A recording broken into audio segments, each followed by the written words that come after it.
Magandang tanghali po. Oras na para sa may init na balita.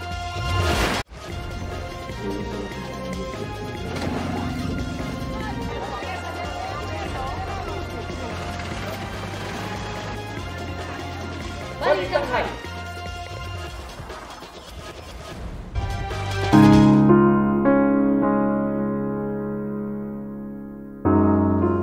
Patuloy ang pagtutok ng GMA Integrated News sa mga biyahe pa probinsya ng mga uuwi at magbabakasyon nating kababayan ngayong Semana Santa. Nasa bus terminal sa Cubao, Quezon City, si Jonathan Andal.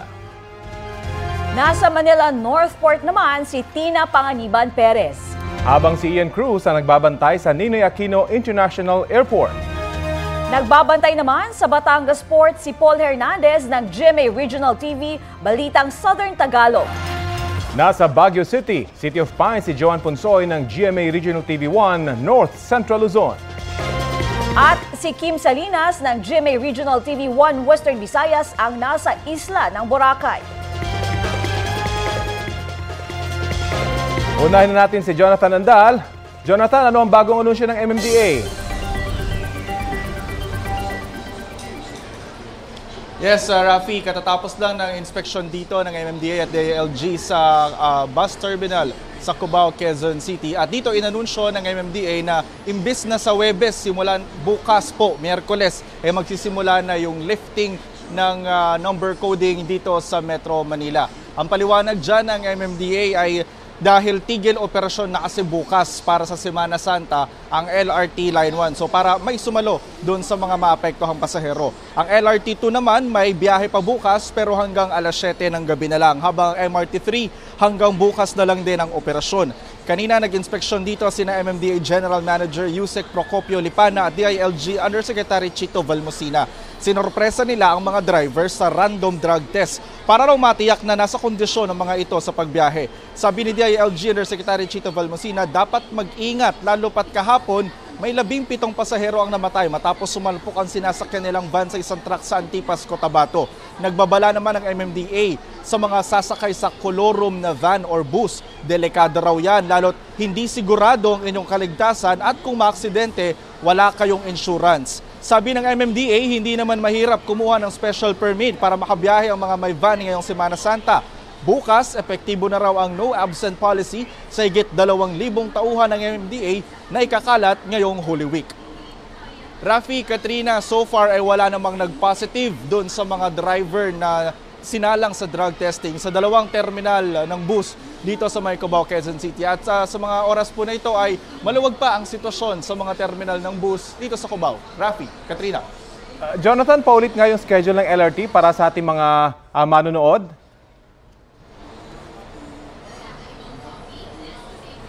Sorry Rafi, hindi ko lang masyado narinig. Ano yung tanong mo? Kung mauulit mo lang yung schedule ng LRT at MRT para sa mga manonood natin na hindi narinig siguro yung una mong anunsyo kanina. Alright, yung LRT po ay hanggang ngayon na lang po. Yung LRT Line 1 hanggang ngayong araw na lang po yung biyahe nila. Bukas po wala ng biyahe yung LRT Line 1. Yung LRT Line 2 naman po ay may biyahe pa bukas pero shortened operations na lang. Yung last train sa Antipolo at sa Recto ay aalis ng alas 7 ng gabi. Habang yung MRT 3 may biyahe pa rin po bukas. Ang last train sa North Avenue ay 9:30 ng gabi at ang last train naman sa Taft Avenue ay alas 10 ng gabi. Rafi. Jonathan, ano yung nakikitang problema ng MMDA? Ano yung na-foresee nila kung meron man ng mga issue? Sa pag-i-inspection nila rito kanina, sabi nila, nakita naman nila na sapat yung nakalatag na seguridad at yung yung kondisyon ng mga pasahero dito. So far, sabi nila, kampante sila doon sa nakita nilang sitwasyon sa pag-ikot sa terminal dito sa Cubao. Rafi. Okay, maraming salamat sa iyo, Jonathan Andal. Kumustahin naman natin ang sitwasyon sa NAIA ngayong Martes Santo. Detalye tayo sa ulat on the spot ni Ian Cruz. Ian? Yes, Katrina, patuloy nga ang pagdating at pag-alis ng mga biyahero dito sa NAIA ngayong Martes Santo. At sa ating naobserbahan naman, Katrina, ay walang matinding mga imbudo ng mga pasahero dito sa NAIA Terminal 3. At kung tutuusin nga, Katrina, ay mas marami na yung mga pasahero na dumaan dito sa NAIA sa nakalipas sa 2 araw ng Semana Santa. At mahigit 134,000 ang mga pasahero noong Palm Sunday at kahapon ay mahigit 124,000 naman ang mga arriving at departing passengers. Tinatayang 1 milyong pasahero ang daraan dito sa NAIA hanggang sa linggo ng pagkabuhay. Kahapon naman, nag-ikot na ang mga opisyal ng DOTR para matiyak na magiging magandang experience ng mga darating at paalis na pasahero.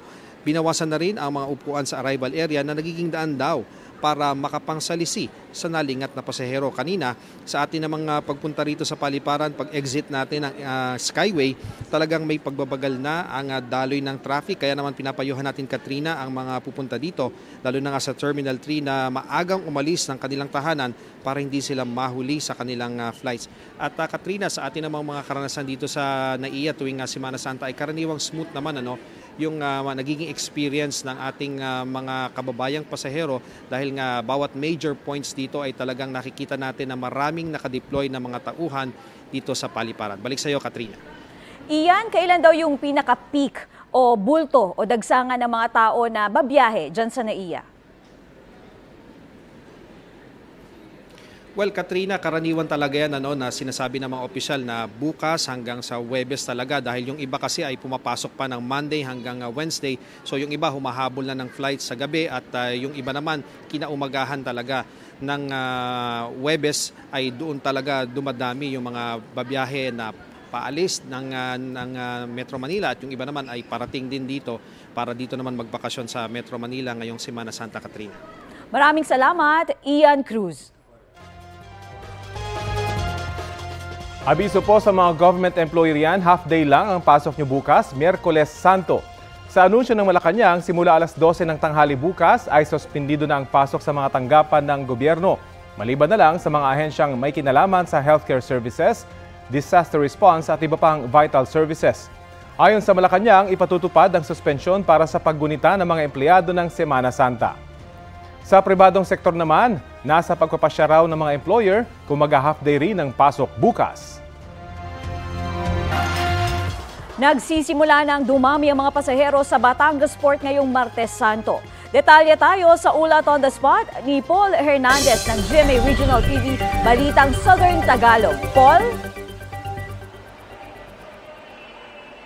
Alam mo, Katrina, patuloy yung pagdating ng mga pasahero dito sa Batangas Port na pauwi sa iba't ibang probinsya gaya ng Mindoro, Romblon at bahagi ng Visayas. Oras-oras ang pasok sa departure area ng mga pasaherong nakapag-advance o online booking ng kanilang ticket. Pero marami pa rin sa mismong ticketing office na bumibili. Bahagyang nagkakapila pero mabilis ding nababawasan. Nakakatulong ang dagdag na 2 ticketing section para ma-disperse ang mga bumibili ng ticket. Maganda ang lagay ng panahon ngayon dito kaya inaasahan na mabilis ding makakabalik sa pier ang mga barko lalo't umiiral na ang relaxed schedule sa biyahe ng mga sasakyang pandagat.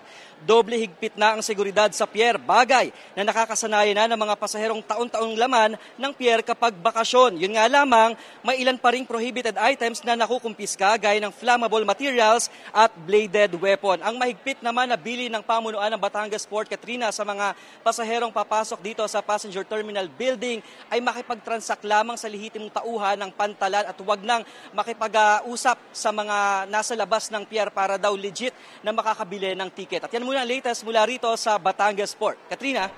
Maraming salamat, Paul Hernandez ng GMA Regional TV, Balitang Southern Tagalog.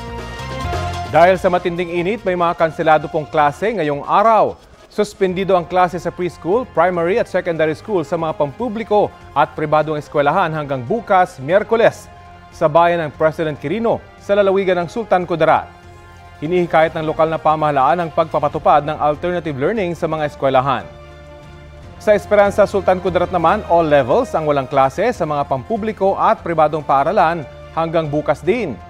Inirekomenda naman ng lokal na pamahalaan ang paggamit sa blended learning modalities. Sa bayan ng Lambayong, mula munang face-to-face classes ngayong araw hanggang bukas sa lahat ng antas sa mga pampubliko at pribadong eskwelahan. Modular learning po muna ang ipatutupad. Sa tala ng Pag-asa, 38 degrees Celsius ang naitalang pinakamainit na temperatura kahapon sa rehiyon ng Soc-Sargen, kung saan sakop ang Sultan Kudarat.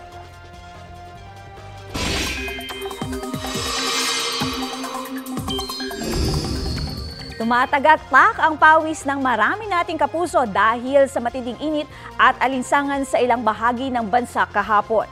Dito sa Metro Manila, partikular sa Quezon City, 42 degrees Celsius ang heat index ayon sa Pag-asa.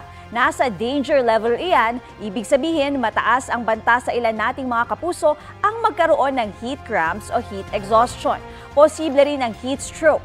42 degrees Celsius din ang naitalang heat index sa Dagupan, Pangasinan at sa Cotabato City.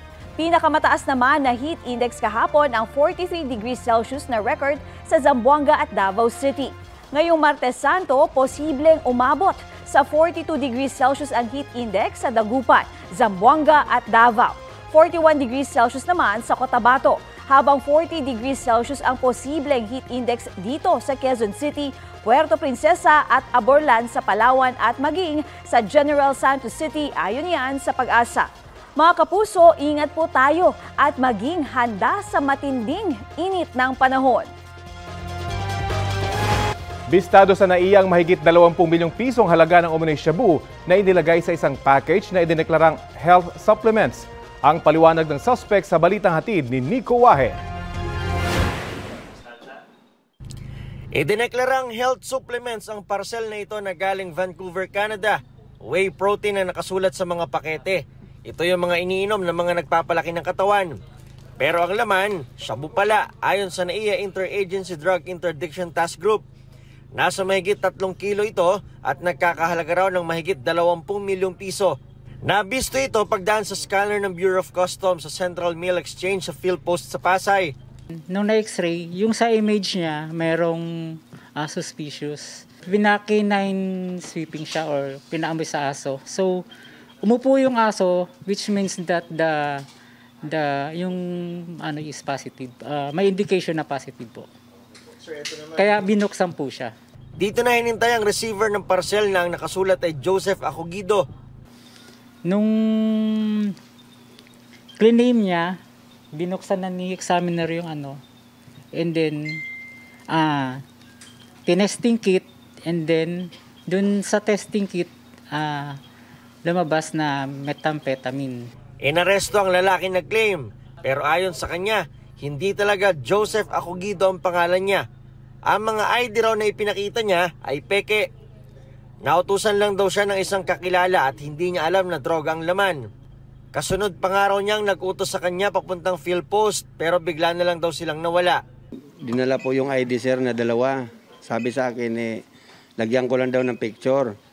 Tapos pagbalik niya nakalaminate na, sabi niya sa akin, ayan, kunin mo na yan doon. Sabi ko, ano ba to? Sabi niya sir, food supplement daw. 10,000 piso raw ang pangako sa kanya basta makuha ang parcel. Pang-uwi raw sana niya ito sa General Santos City. Base sa records ng pulisya, dati nang nakulong ang suspect dahil sa kasong homicide. Nakalaya siya noong 2019. Ngayon naman, maharap siya sa kasong paglabag sa Comprehensive Dangerous Drugs Act of 2002. Nico Wahe, nagbabalita para sa GMA Integrated News. Madugong aksidente po. Sa Antipas, Cotabato, 17 ang patay sa salpukan ng truck at pampasaherong van. Sa lakas ng impact, nasunog pa ang 2 sasakyan. Lumalabas sa investigasyon na nawalan umano ng preno ang truck na may dalang buhangin. Kaya ito sumalpok sa kasalubong na van sa kurbadang bahagi ng kalsada. Ayon kay Captain Godofredo Tubas II, hepe ng pulis ng Antipas, ilan sa mga nasawi ay menor de edad. Hindi pa matukoy ang pagkakakilanlan ng 11 sa mga namatay dahil sa pagkasunog ng kanilang katawan. Dinala naman sa ospital ang 4 na nakaligtas.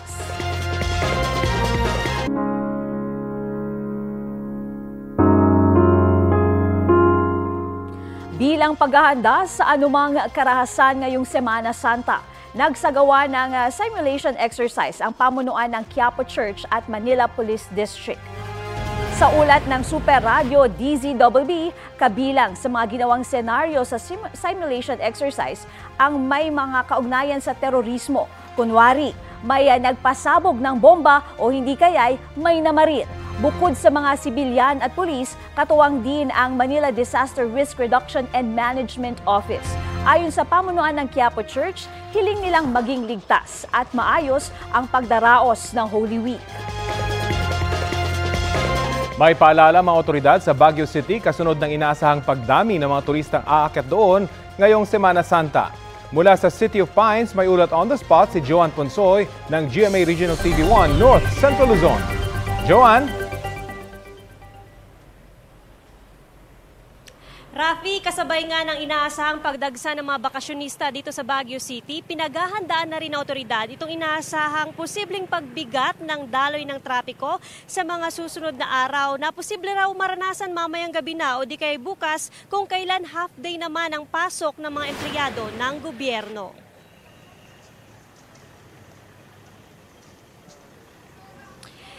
Ilang pasahero mula Baguio City ang pinili ng bumiyahe ng maaga pabalik sa kanilang mga probinsya ngayong araw. Iniwasan daw nila ang traffic at dagsarin ng mga bakasyonista at turista na aakyat sa Baguio City ngayong long holiday. Inaasahan na rin daw ng Baguio City Police ang pagdami ng volume ng sasakyan simula mamayang gabi o di kaya bukas para sa Holy Week break. Ayon sa Baguio City Police Office, posible raw na maranasan nga itong traffic dahil na rin sa inaasahan nga na pagbigat ng daloy ng trapiko dahil sa dagsarin ng mga bakasyonista at yung mga magdadala nga ng kanilang mga sasakyan. Ipatutupad pa rin ang coding scheme hanggang sa Biyernes Santo para makontrol ang daloy ng trapiko sa lungsod. No coding scheme naman sa weekend. Payo ng pulisya, iwasan na lang sanang magdala ng sasakyan kapag aakyat sa Baguio at gumamit na lang ng public utility vehicle. Sapat naman daw ang bilang ng mga pampublikong sasakyan. Mas may enjoy rin daw ang pamamasyal kapag maglalakad, lalo na kung malapit naman ang pupuntahan. Ramdam pa rin naman kasi ang malamig na simoy ng hangin dito kahit patag-init.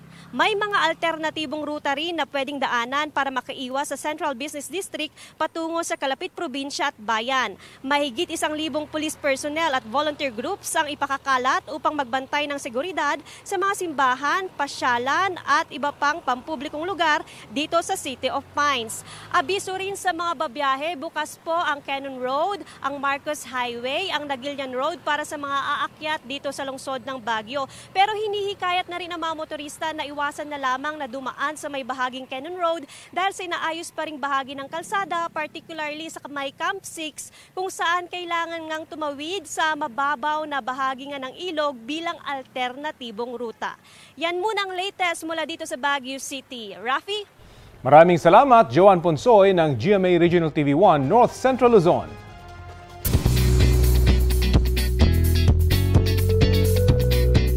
Latest naman tayo ngayong Tuesday, mga mare at pare. Ready to gento na ba ang Pinoy 18 sa pagbabalik ng Pagtatag World Tour sa Pilipinas?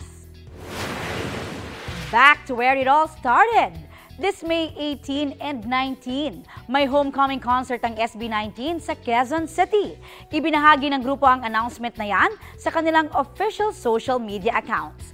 Ang back-to-back shows ang magsisilbing finale ng highly anticipated world tour ng grupo.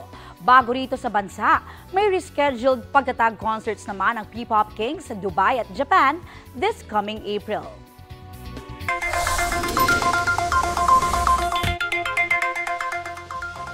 Sa mga namamalengke dyan, napansin niyo po ba ang bumaba ang presyo ng itlog? Ayon sa Department of Agriculture, marami ang supply ng itlog ngayon dahil tuloy-tuloy ang magandang produksyon nito.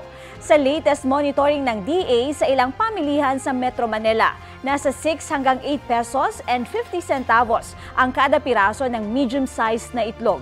Ang itlog ay mayaman po sa protina na mainam sa ating kalusugan. Pero syempre, tulad sa ibang bagay, hindi rin po maganda kung sobra. Paalala po ngayong kabi-kabila na ang outing, mag-ingat din po sa dikya. Sa Araceli, Palawan, patay ang isang 10 taong gulang na babae matapos madikitan ng jellyfish o salabay. Ayon sa Rural Health Unit, wala nang malay nang dalhin sa klinik ang bata matapos maligo sa dagat. Bumubula na rin ang bibig at ilong ng bata dahil sa anaphylactic shock o matinding allergic reaction ng dikya. Ito raw ang unang kaso ng pagkamatay sa lugar dahil sa dikya. Kung sakaling makaranas ng jellyfish sting, Narito ang ilang tips mula sa Philippine Red Cross. Tumawag agad sa mga kinauukulan. Hugasan o ibabad sa suka sa loob ng 20 minuto ang bahagi ng katawan na may jellyfish sting. Alisin din ang mga naiwang galamay ng jellyfish. Kung walang mainit na tubig, maglagay ng cold pack sa bahagi ng nadikitan ng jellyfish. Ito na ang mabibilis na balita. Patay ang isang tricycle driver matapos mabangga ng SUV sa San Nicolas, Ilocos Norte. Base sa investigasyon, iniwasan ng SUV ang kasalubong niyang biker bago ito bumangga sa tricycle. Pumailalim ang rider sa isang truck at nagtamo ng matinding sugat. Nasa maayos na kalagayan naman na ang asawa niyang 7 buwang buntis na nagtamo ng sugat sa ulo at paa. Sumuko na sa pulisya ang driver ng SUV. Tumangging pangalanan ng pulisya ang mga sangkot sa aksidente habang isinasagawa ang investigasyon. 2 naman ang sugatan matapos bumangga sa isang puno ang isang van sa Talisay, Cebu. Ayon sa mga otoridad, nangyari ang aksidente sa gitna ng pag-ulan. Nawalan daw ng kontrol ang van driver kaya bumangga sa puno at tumagilid sa kalsada. Dinala sa ospital ang driver at pasahero niyang Koreano. Naalis na rin ang van sa kalsada.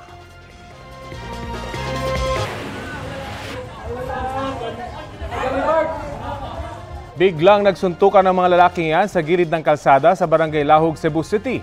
Matapos ng ilang segundo, natumba na ang 2 lalaki. Doon na umawat ang iba pang naroroon.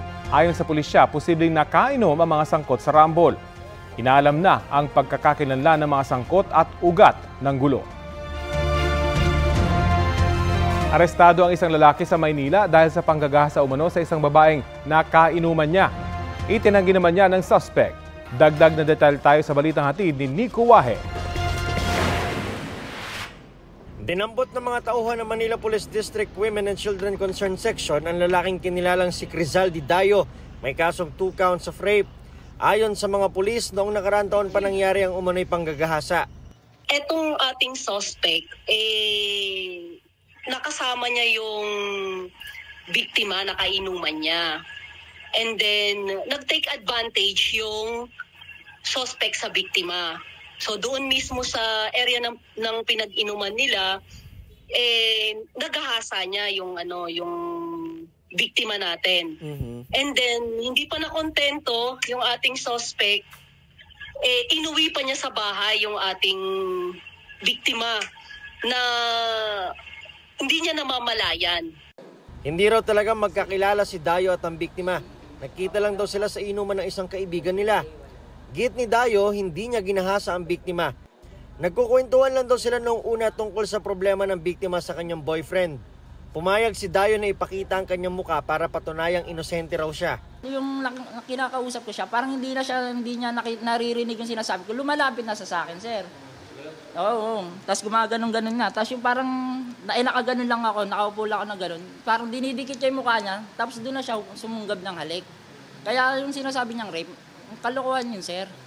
At kung bakit napunta sa bahay niya ang biktima? Binabaybay na namin yung daan papunta sa kanila. Sabi niya, saan mo ako dadalhin? Uwi na kita, hatid na kita sa inyo. Ang ginawa niya, sir, pumapalag sa motor. Sabi niya, wag mo akong iuwi sa amin. Eh di sabi ko, sige, doon ka nalang magpahinga sa bahay. Nakita pa raw ng kapatid at nanay ni Dayo ang biktima. Hindi rin daw alam ng suspect na kinasuhan siya. Wala rin siyang nadaluhang hearing dahil mali ang address niya sa mga dokumento, kaya walang natanggap na subpoena. Nakulong ngayon si Dayo sa MPD. Nico Wahe, nagbabalita para sa GMA Integrated News.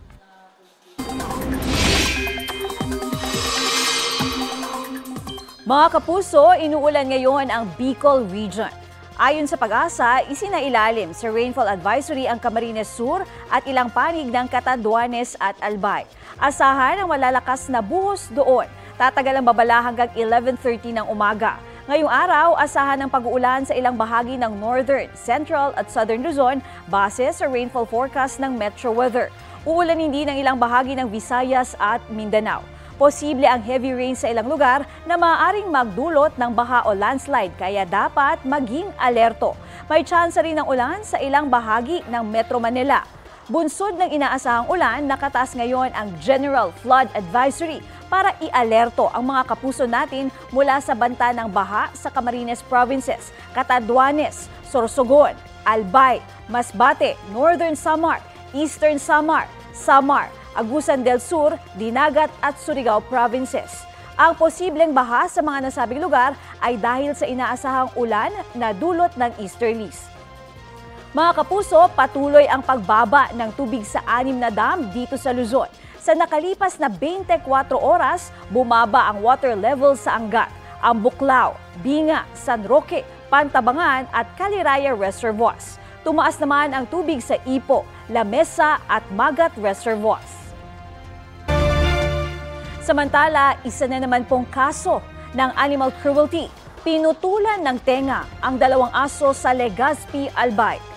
Sa kwento ng kanilang may-ari, naabutan na lang niyang duguan ang 2 alaga na sina Luna at Bonbon habang nakatali sa ikalawang palapag ng inuupahan niyang bahay.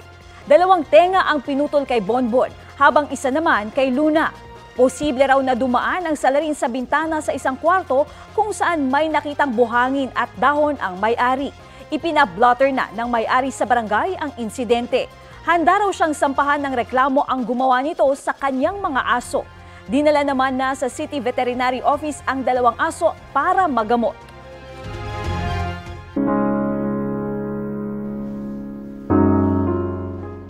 Kahit ilang oras pa ang gugugulin sa paghihintay, ilang pamilya na rin ang piniling mag-abang sa Manila Northport Passenger Terminal. May ulat on the spot si Tina Panganiban Perez. Tina? Rafi, ngayong Martes Santo, patuloy ang pagdating ng mga pasahero rito sa Manila Northport Passenger Terminal. Kung makikita mo, malawak naman itong waiting area pero maraming mga bakanteng upuan. Isa sa mga nag-abang nga dito ay ang pamilya Javier, na magbabakasyon sa lugar nila sa Silay City, Negros Oriental. Mamayang alas 2 pa ng hapon yung kanilang biyahe, kaya dito muna sila nanatili kanina sa waiting area. 20 silang babiyahe, kaya January pa lang daw ay bumili na si Rizana ng kanilang tickets. Alam daw niyang pahirapan ang pagbili pag Semana Santa at mas mahal pa. Ayon sa mga security personnel dito, nag-inspeksyon kaninang umaga rito ang mga tauhan ng Department of Transportation at Office of Transportation Security para masigurong maayos ang lahat. May isinasagawa rin daw na orientation sa loob ng terminal para sa mga driver ng mga truck na pumapasok dito sa pier. Nagtanong-tanong din tayo tungkol sa mga stranded na pasahero pero wala raw sa ngayon. Pero Rafi, may mga pasahero na dito na bumili ng ticket na ang nabiling ticket ay para sa ibang araw pa, pero nagdesisyong imbes na umuwi ay dito na lang matulog hanggang biyahe nila. Dito sa Northport, sumasakay ang mga papuntang Batangas, Cebu, Tagbilaran, Bacolod, Iloilo at Cagayan. Nakapaskil sa passenger waiting area ang schedule ng mga biyahe. May ticket counter dito pero fully booked na raw ang biyaheng Bacolod at Iloilo ngayong araw. Pero marami pa raw tickets pa Cebu at Tagbilaran. Nagtaas na ng presyo pagpasok ng March dahil peak season daw ngayon. May malasakit help desk din sa passenger terminal kung saan pwedeng humingi ng tulong ang mga pasahero. Rafi? Tina, may mga biyahe bang na-delay ngayong umaga? So far, wala naman tayo nakuhang ganyang impormasyon, Rafi. May natulong na ipapahatid naman na Tina dun sa mga nagpasyang dyan na muna matulog sa port? Sabi ng mga pasahero, yung isang nakausap natin kanina, March 24 sila nagpunta rito para bumili ng ticket. Pero yung biyahe na nabili nila ay para pambukas pa ng gabi. So wala silang nakukuhang pagkain galing doon sa management nitong terminal. Sila mismo yung lumalabas para bumili ng pagkain, Rafi. Tapos dito na sila sa loob ng terminal sa may passenger waiting area na tutulog. Rafi. Okay, maraming salamat sa iyo, Tina Panganiban Perez.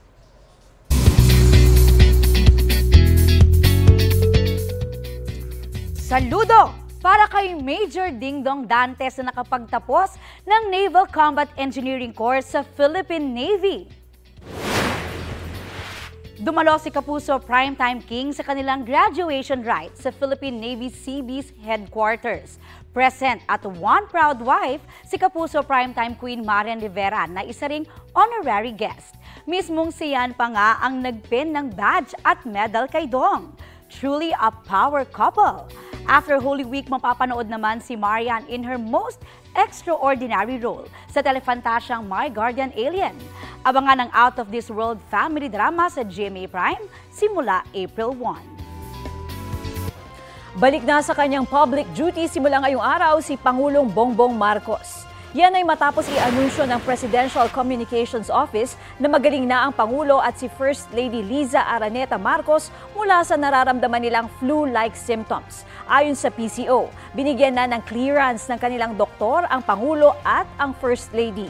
Kahapon, dumalo na rin sa ilang pulong ang Pangulo. Ginunita ng Kongregasyon ng Jehovah's Witness ang kamatayan ni Jesucristo. Ang memorial, sinasabing pinakamahalagang araw ng taon kung kailan nagsasama-sama ang mga miyembro ng Jehovah's Witnesses. Tinalakay sa okasyon ang kahalagahang sinisimbolo ng kamatayan ni Jesucristo at ang epekto ng mga ginawa ng Diyos sa buhay ng tao. Taunang ginagawa ng mga miyembro ng Jehovah's Witnesses ang memorial alinsunod sa lunar calendar ng Biblia. Balita mula sa Camarines Sur, desidido pa rin ang may-ari ng asong si Kilua na sampahan ng reklamo ang lalaking pumatay sa kanyang alaga. Kahapon, naghahay na ang may-ari at ang Philippine Animal Welfare Society o PAWS ng joint affidavit complaint sa Prosecutor's Office laban sa pumatay kay Kilua. Tumanggi na ang lalaki na magbigay pa ng pahayag. Kahapon din nalaman na nagpositibo sa rabies ang katawan ni Kilua. Pero sabi ng PAWS, hindi pa rin tama ang pagpatay sa aso. Hinimok naman nila ang mga posibleng nakagat o nakalmot ni Kilua na magpabakuna. Pati na rin ang kanyang foreparent na yumakap sa katawan nito habang duguan. Hindi naman daw isinasantabi ng PAWS ang posibilidad na hindi accurate ang resulta ng test dahil maaaring na-contaminate ang katawan ni Kilua sa pagkakalibing ng 5 araw bago i-test. Paalala naman po mula sa Department of Health kapag nakagat ng aso, dapat hugasan agad ang sugat ng running water at sabon. Kumonsulta sa doktor o pumunta sa pinakamalapit na Animal Bite Treatment Center at obserbahan ang aso sa susunod na 14 na araw. Kung hindi maobserbahan dahil asong gala, maigi pong magpatingin agad sa doktor.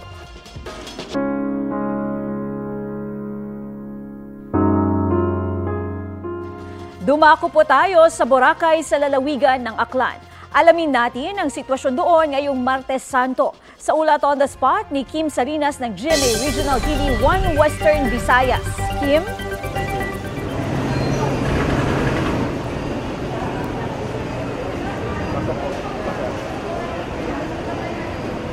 Yes, Katrina, unti-unti lang dumadagsa ang mga turista na pupunta dito sa isla ng Boracay ngayong Martes Santo. Dito pa lang sa Katiklan Jetty Port, mahigpit na ang seguridad. Mahigpit 87,000 na turista bumisita sa isla ng Boracay mula Marso 1 hanggang Marso 15 ayon sa datos ng Municipal Tourism Office. Isa sa mga tinitingnang dahilan ng pagtaas ng numero ng mga turista ay ang muling pagpapahintulot sa beach parties. Ayon sa LGU, hindi raw ramdam ng mga turista ang pagmahal ng rates ng halos lahat ng establishmento. Ngayong umaga, makikitang dagsan na ang mga turista dito sa Katiklan Jetty Port Terminal. Tulad ng pamilya Valencia galing pang Sara, Iloilo. Nagsimula na maglibot sa mga establishmento ang Municipal Incident Management Team na kinabibilangan ng Municipal Disaster Risk Reduction Management Office, Municipal Tourism, Pulisya at iba pang ahensya. Ilan lang sa mga tinututukan ay ang kalinisan sa paligid. Paalala po sa mga pupunta sa Boracay, bawal ang paninigarilyo at pag-inom ng alak sa beach area simula kahapon. Muli itong pahihintulutan sa araw ng Sabado. Nakakalat na rin ang mahigit 200 police personnel sa beach area, sa mga kalsada, sa ports at sa mga establishmento. Nananawagan ang pulisya sa mga bisita na sundin ang lahat ng mga alituntunin na inilatag ng LGU at mga otoridad upang mapanatili ang kapayapaan sa Boracay. Sabi ng Chief Security ng Katiklan Jetty Port Terminal, bukod sa mga polis, may naka-standby ring taga Coast Guard, taga PINEA at meron ding nurse stations sa Boracay. Katrina, mahigpit na chine-check ang mga bagahe ng mga pasahero kaya huwag na pong magdala ng mga ipinagbabawal tulad na lamang ng mga matatalim na bagay, baril at maging ng lighter na posibleng pagsimulan ng sunog. Yan muna ang latest mula dito sa Katiklan Jetty Port. Balik sa iyo, Katrina. Maraming salamat, Kim Salinas ng GMA Regional TV 1 Western Visayas. Barko ng Pilipinas ang nasira sa pagbomba ng tubig ng China Coast Guard malapit sa Ayungin Shoal. Pero China ang nagreklamo sa panghihimasok umano ng Pilipinas sa lugar na sakop na Exclusive Economic Zone ng Pilipinas. Balita hatid ni JP Soriano at Joseph Moro. Tila isang matinding bagyo ang dumaan at halos bumaha na sa loob ng barkong gawa sa kahoy. Ang ilang sakay nito napatawag na sa langit.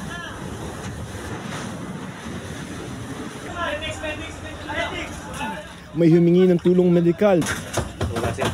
Meron ding nasira ang personal na gamit. Ang lumaragas ang tubig na pumasok sa loob hindi dahil sa bagyo kundi sa pambobomba ng tubig. Dalawang barko ng China Coast Guard ang halos sabay na bumomba ng tubig sa Unay sa May 4, nalula ng mga tauhan ng Philippine Navy. Nangyari ito noong Sabado sa loob ng Exclusive Economic Zone ng Pilipinas malapit sa Ayungin Shoal. Ang ilang sakay ng resupply vessel, sinikap na idaan sa biro ang pinagdaan ng kalbaryo. Pero di makakailang seryosong epekto ng pag-water cannon ng China. Mahigit 10 sundalo ang nasaktan, sugatan sa mata ang isa sa kanila dahil sa tama ng water cannon. Isa naman ang may sugat sa ulo at isang nasugatan sa binti. Ayon sa mapagkakatiwalaang source ng GMA Integrated News, ito na ang pinakamarahas na aksyon ng China laban sa Pilipinas at angka nito na harangin ang mga resupply mission sa Ayungin Shoal. Mistulang dumaan sa dilubyo ang Unay sa May 4, sira ang bubong at mga dingding. Basag ang salamin ng bridge ng barko at halos mabuwal dahil napunit na ang dingding sa katawan ng barko. Sira na rin ang radio communications equipment nito. Pero China pa ang nagreklamo sa ating Department of Foreign Affairs dahil sa umunit panghihimasok ng Pilipinas sa South China Sea at pagdala ng mga construction supplies sa BRP Sierra Madre. Inulit ng embahada nito ang mga dati ng akusasyon, sabay giit sa karapatan daw nito sa South China Sea. Base sa kasaysayan, dapat daw itigil ng Pilipinas ang paghahamon nito dahil handa raw ang China Coast Guard anumang oras para dumipensa. Ang China Coast Guard tinawag na naaayon sa batas at professional ang kanilang mga hakbang. May hiwalay ding banta ang Defense Ministry ng China, gayon din ang Foreign Ministry nito. Dapat daw maging handa ang Pilipinas sa posibleng kahihinatnan kung di ito titigil. Pero giit ng ating gobyerno hindi isusuko ng Pilipinas ang karapatan ng bansa sa West Philippine Sea. Ayon kay Defense Secretary Gilberto Chodoro Jr., China lamang ang naniniwala sa mga sariling pahayag nito na iligal ang mga ginagawa ng Pilipinas sa sarili nitong EEZ at ang Pilipinas ang uudyok ng gulo. Hindi tayo ang humaharang ng kahit sino man sa West Philippine Sea. Tayo ang hinaharang. So anong gagawin natin? Titihaya na lang? Hindi naman siguro pwede. Hinamon din ni Chodoro ang China na panindigan ang kagustuhan umano nito ng dialogue at mapayapang pagresolba sa issue. Kung talaga siguro hindi sila natatakot na ihayag sa buong mundo ang kanilang claim, bakit hindi tayo magpa-arbitrate sa ilalim ng international law para maliwanag sa lahat kung ano ang karapatan ng kahit sino? Bakit ayaw nila? Pagkatapos, pag nahuhuli sila sa mga hindi tamang sinasabi nila, ayan na, magbabanta. Tama ba yon? Hindi lang Unay sa May 4 ang nakaranas ng pangharas. Ang barko ng Philippine Coast Guard na BRP Cabra, hinabol ng China Coast Guard kahit sinabihan na sila ng PCG na kailangan ng tulong ng Unay sa May 4. Diniskartehan lang ng kapitan ng PCG kaya nakalapit ito sa resupply vessel. So matapos nga yung tindi ng sinapit ng Unay sa May, kinailangan na silang i-rescue at ang BRP Cabra ang naatasang gawin yan. Nang magpang-abot na, itinali agad ang mga lubid at hinila ang Unaysa sa BRP Cabra. Inilipat ang mga sugatang sundalo at agad silang ginamot. Nung bugahan na kami doon, talagang kanya-kanya kaming cover.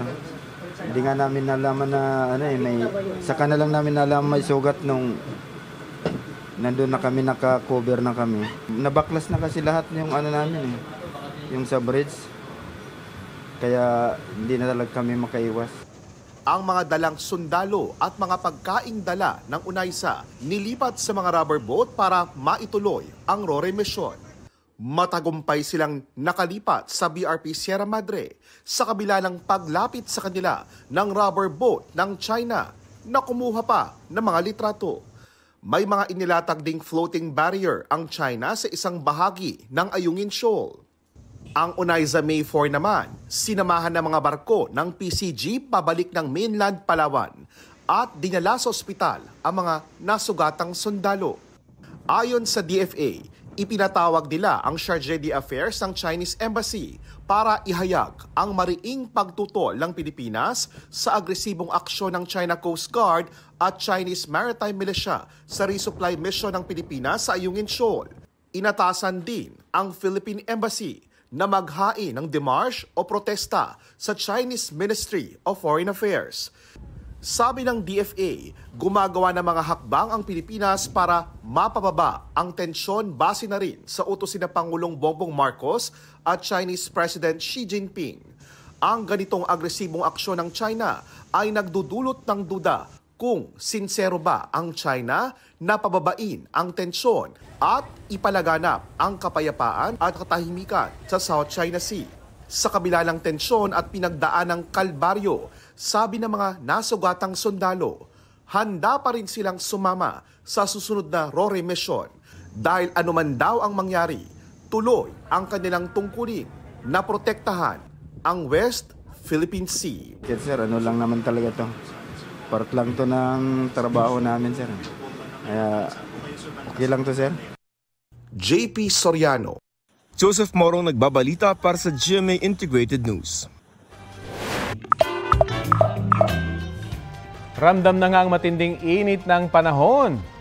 Ang sabi kaya ng netizens sa kanilang diskarte to beat the heat. Si Ivan Bayani doble kayod daw sa pagpapaypay para makatipid na rin sa paggamit ng kuryente. Lagi rin daw siyang umiinom ng malamig na tubig. Swimming naman sa falls at beach ang paraan ni Dan Lapaan. Wow! Para naman kay Jennifer Gulmatico, pagkain ng halo-halo, ice cream at mais con hielo ang paraan niya para mabit ang heat.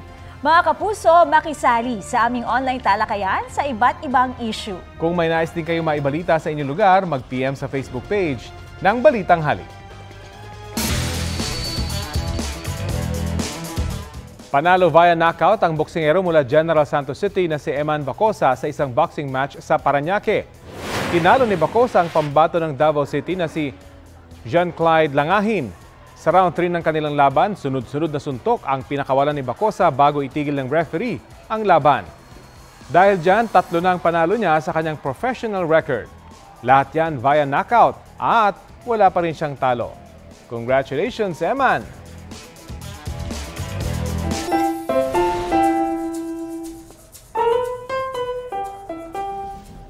Alam nyo, Aubrey, Rafi, talaga namang nakakamiss maging bata, no? Yung mga panahon na wala pang masyadong responsibilidad sa buhay.